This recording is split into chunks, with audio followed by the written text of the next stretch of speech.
I'll just let our viewers know that I've added the Climate Justice Fast video to the OneClimate homepage now, so if they would like to refresh their page, then they could watch that after the interview, and we'll make sure your interview goes up alongside it.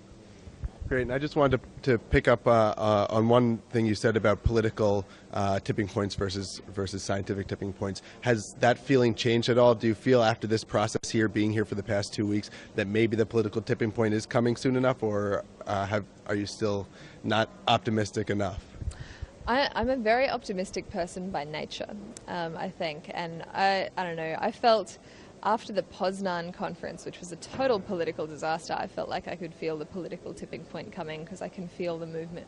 You know, I could feel the movement growing back then. It was smaller and slightly less energetic, but now it's getting huge, you know, with the 350.org movement, and you know, there's petitions going around that have been signed by 12 million people on avaz.org and tick tick tick, and you know, it's huge. And then there have been these beautiful demonstrations outside where there are people from different political and cultural and, you know, activist practices all coming together and uniting, you know, regardless of whether they're from anarchist backgrounds or environmental backgrounds or capitalist backgrounds or social justice backgrounds. All of these groups are coming together and deciding we're going to work on this together, and that just gives me so much hope. You know, I can't help but feel that the world is going to change, and that it is changing really soon. We're seeing governments change. You know, I'm just waiting for the Harper government in Canada to get kicked out. You know, that's going to be awesome.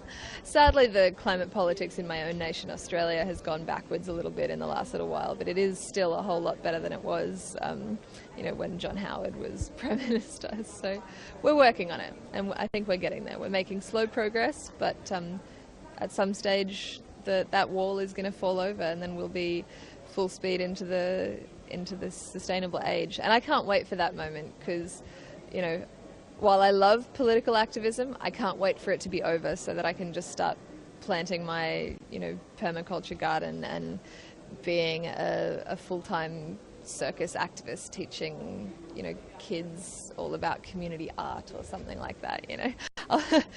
Getting into the practical side of sustainability. I can't wait for that day. So planting a garden, you are planning on starting to eat again?